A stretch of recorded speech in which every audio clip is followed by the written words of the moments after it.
All right. Good afternoon, ladies and gentlemen, and non binaries alike, intergalactic, interplanetary time travelers, as you see fit to call yourselves. Let me try to take another whack, condensed, brief, about student loans. I've noticed that the student loan chatter is really starting to heat up. And I think this is a good thing. So, as they say, when the iron is hot, bah, you got to strike. Pow! And boy, that's what we're doing with our debate and our argument. I'm going to see if we can condense it. But before I try to condense that brief student loan argument, a quick pro and against. I do want to do a quick little astro. You can see that. This camera is like so close. What are you guys doing in there? What are you doing in there? It's just so dang close. You see that? It's the little handy dandy pocket. It's like the pocket Constitution, but different. It is for the astro. So it gives you the aspects each day, and you can kind of just take a glance at it. And I do want to point out a couple of things. A couple of things that I noticed. It's like Friday night, how many of you noticed there was just a whole rash of violence across the country? I think we had 4 or 5 shootings Friday night. I think that's a record, like all-time, forever record for Portland. Not one of those good, positive, proud records, no. But, it was kind of like, we talked about this. We talked about Pluto going retrograde. Pluto went retrograde Friday, April 29th at 11:38 a.m. So all day. Then, on top of that, Mercury went into Gemini. Gemini is I like Gemini. I have a whole bunch of planets in Gemini, 3 actually. But I like the Gemini, but a lot of people can't handle the Gemini. Gemini is liquid, it's intense, high tide, low tide, surfing, rapids, level 5 rapids. It's very fast moving. But it's got the water feel to it, but it's an air sign, like Aquarius. It's like a water symbol, but it's actually an air sign. So you got to be able to deal with that. And what I've noticed clearly, Friday night, Portland was not dealing with it. And I don't know what it is, but ladies and gentlemen out there, the solidarity with the gun rights 2A, Portland. We've got to stop being emotional reactionaries and pop, pop, pop every time we feel happy or we feel sad. It's really kind of a bitchy move. It's like a bitch move. It's not a manly move. I can't figure out why you folks are all doing this. I don't know. I don't think it's just drug turf, although there could be some gang play. I know you guys got to pull these stunts to get in to the club and to move up into the club. I know there might be some of that. But I really think there's a huge chunk of it that's just emotions. Mars is in Pisces for the month and has been. That's war. It's waging war over emotions. I'm emotional, I'm going to nuke you. I'm emotional, I'm going to cap you. Pop, pop, pop. It's not cool. It's not cool because the stray bullets are killing innocent women and children. It's one of the golden rules of warfare. It's one of the golden rules of the mob. Whatever mob you're identifying with and connecting with, you leave the women and children out of it. You don't hurt the children. You don't hurt the wives. You leave them out of it. Okay? And the head-to-head talk and the pop, pop, pop, pop, that's the man's thing. And you leave the women and children and innocent bystanders out. That was the old way. You're not doing the old way. And it's not cool. It's not cool. It's very disrespectful. If you care about Portland, if you love Portland like I love Portland, stop. Stop being emotional. Stop popping as you're driving by. Drive-bys are not cool. Enough lecturing. But that I wanted to point out the astro aspects there real quick because it really was important and we really noticed it here in Portland. And that Pluto is super, super slow moving. It doesn't go fast forward and it doesn't go in reverse. Retrograde means it looks like you're going backwards. It's like the progress of peace in the neighborhood looks like it's going backward. And that's exactly what Friday did. And then with Mercury, bam, the little race car driver going into Gemini. Good God. And then it was a new moon, Saturday morning. So new moons can be just like a full moon, and it's often overlooked. It's one of those things that you pay attention to it. If you look at the patterns like I do, these daily patterns, over years and years and years, that's how these astrologers, the older they are, the better they are. For real. It's kind of like a sage or like a wizard or something. When these guys are up in the 60s and they're telling you about astro aspects, they know what the fuck they're talking about. They've been following these motherfuckers around and around, boom, boom, boom, just like some of you guys follow the NASCARs around and around and around in circles, boom, boom, boom. Look at that. Look how excited people get about NASCAR. And all you're watching is these motherfuckers going around in circles. That's what this is. That's what this book is. This is NASCAR of the planets. You're just following the motherfuckers going around in circles. Ovals, big circles, ovals. And so that's what these guys are doing. So it's interesting. You notice patterns. It's not always accurate. It's not always right. Sunday it says Ramadan ends. I hope that's peaceful. The holy, it's very predictable. You don't have to be a psychic, intuitive gypsy looking in a crystal ball to know that during all of these Easter and Passover and Ramadan, everybody wants to start brawling. And there's oppressive factors, clearly. You can see the oppression. You can see how this happens with these religious places. It's obvious. Okay, so now with that, I feel like I should just cut that and say, okay, wrap. But I'm going to transition right into, try to condense this student loan argument. Pro and cons. Or cons and pros. However you want to look at it. Just briefly, because I know it's really getting dragged out. And I've been hearing a whole bunch of this. I've noticed that there's some very strong dissent that's coming out. You know, like Pat Gray with Blaze TV, and I've seen Payne on Fox. He came out really strong, smacking it down. He actually made some really good arguments. I'm not going to go back on his arguments. I did talk about that in a video, just one or two back. But so, and then Pat Gray, and so one of the things that I'm noticing is they're coming out and saying that 1.2 trillion in debt. 1.2? Holy shit, Larry. Hey, Pat, my God, these kids are nuts. $1.2 trillion. Holy God, you're just going to forget it? You can't. That is our money we've got to print. We got to print that money, and then we got to pay off this debt. This is insane. These kids would think that would happen. And what's it teaching them, Larry? Well, Pat, it's teaching them that they don't have any responsibility in life. That's right.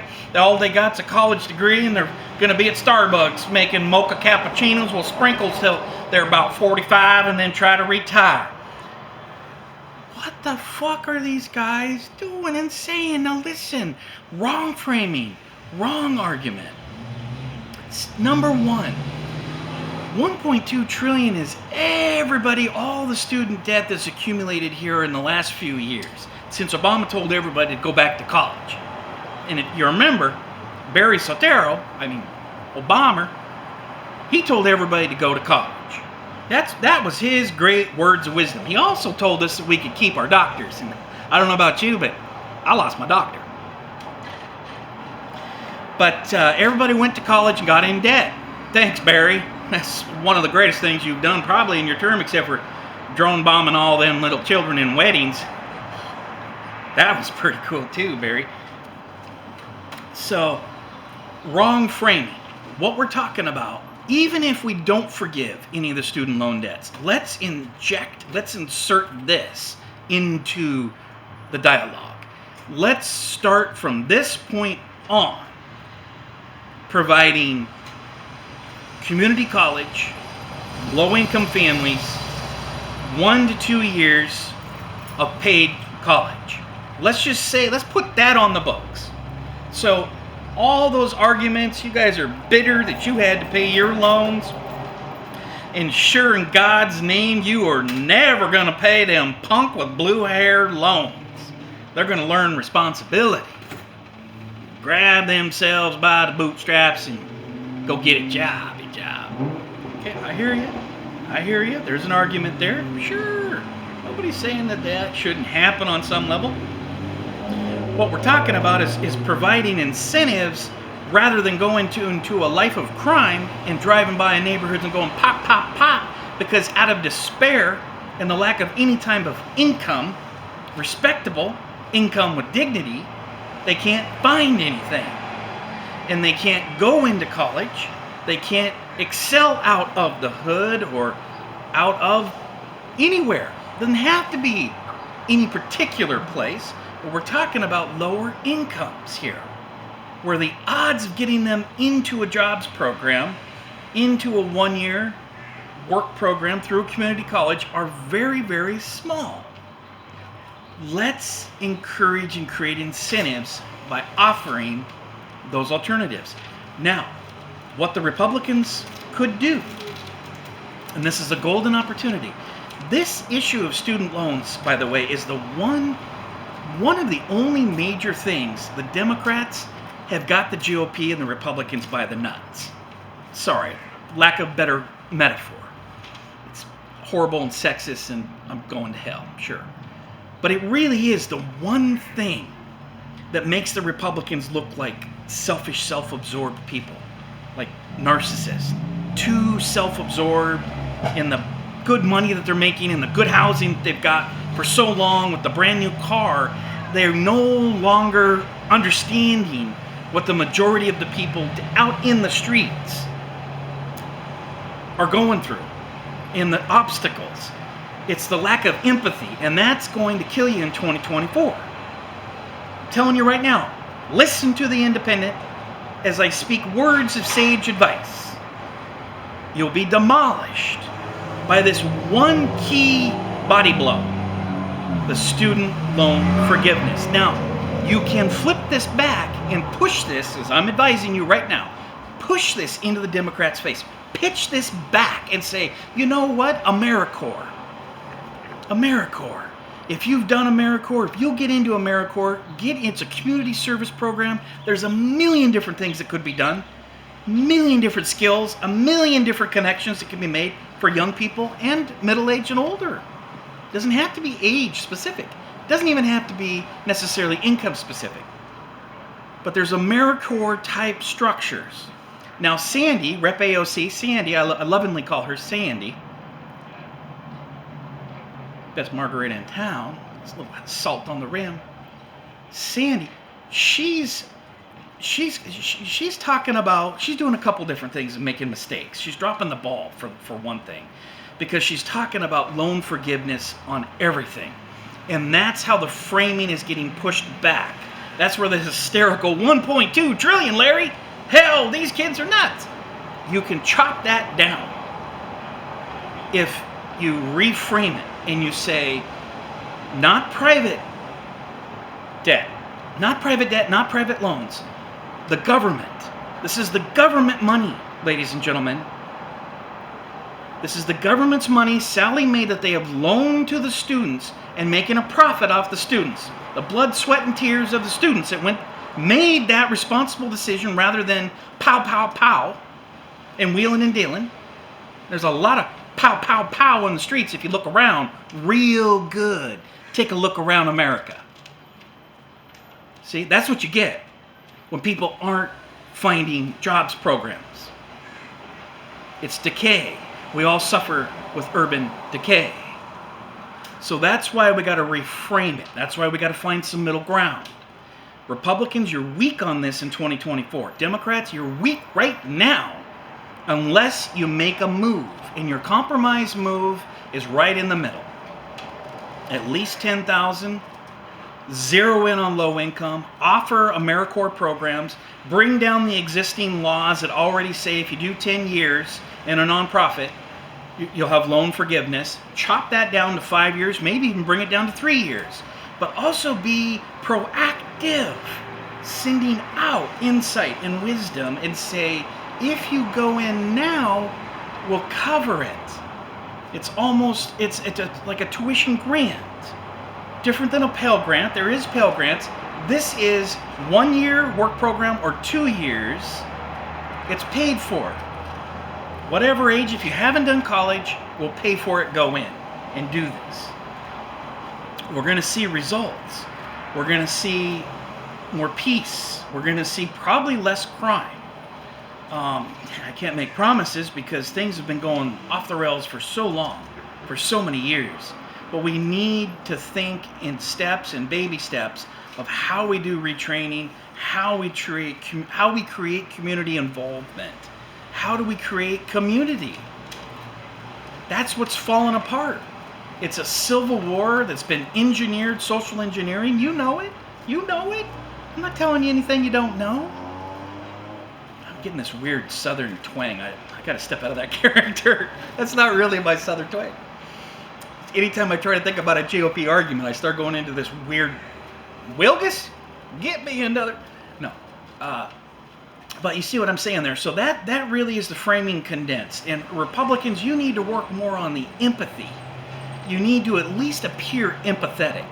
You're coming across as cold and callous, and this is going to really cost you with the urban vote, with millions of Americans, young, middle age, come 2024, because that president's going to step up. I can guarantee you, right now, they're going to be dangling little carrots, and they're going to be dangling little tuition-free grant gifts, just like Bernie Sanders done for years, just like Biden did, and he's now getting capped.